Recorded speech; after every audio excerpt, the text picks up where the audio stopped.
Le truc qui est un peu relou, c'est le dysfonctionnement exécutif. Donc le dysfonctionnement exécutif, c'est quand tu essayes de mettre en place des choses mais que tu n'y arrives pas. Ton corps bloque, tu es complètement figé et tu n'arrives pas à bouger en fait. Tu n'arrives pas à avancer, tu n'arrives pas à mettre en place ce que tu veux, à faire les tâches que tu as besoin de faire, etc. Et donc j'ai quand même, moi, réussi malgré tout à avoir un business qui tourne, clients, gérer plusieurs choses en même temps, que ce soit ma création de contenu, mes offres, les ventes, créer constamment de la nouveauté dans ce que je fais, etc. Donc comment j'ai fait pour tout ça? Il y a un secret, c'est la sécurité. Il faut savoir que votre dysfonctionnement exécutif, il va être horrible quand vous êtes en insécurité. Cette insécurité, c'est pas une insécurité réelle ou bien une sécurité réelle, c'est un sentiment en fait. Je l'ai compris parce que les moments où par exemple je suis hyper productif, où j'arrive à mettre en place les choses, etc. C'est pas des moments où je suis vraiment en sécurité matériellement. Parfois, c'est pas du tout le cas d'ailleurs. Parce que je prends des risques, parce que parfois je prends des coachings à 6000 balles alors qu'il me reste littéralement 6000 balles sur mon compte.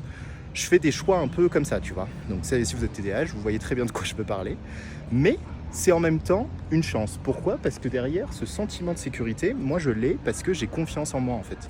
J'ai confiance en ma capacité à pouvoir rebondir dans les moments où je suis le plus en PLS. Et ça tue pas mal de TDAH parce qu'à chaque fois on se juge de tout faire à la dernière seconde, de réussir à chaque fois à mettre en place les choses au dernier moment et tout ça.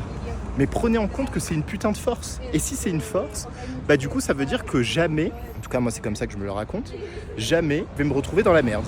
Parce que j'ai cette force intérieure qui va agir au moment où je serai le plus en danger et qui va pouvoir me sortir de ma merde en fait. Et en général, c'est là où je fais mes plus gros mois, c'est là où je me rappelle encore une fois, j'avais plus du tout de thunes, du tout, je pouvais même pas prendre un Airbnb parce que moi je suis nomade donc je bouge pas mal, je pouvais même plus prendre un Airbnb, etc.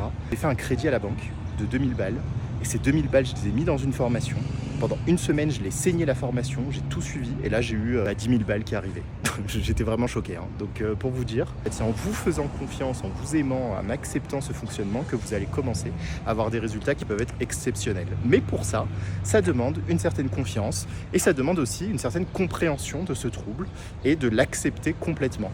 Donc si vous avez encore du mal à accepter tout ça, si vous êtes entrepreneur, que vous êtes toujours un peu en galère, vous n'arrivez pas à gérer tout ça, j'ai un atelier qui aura lieu le lundi 16 juin à 20h. On va parler de tout ça et ça va sûrement vous aider. Le lien est dans la bio.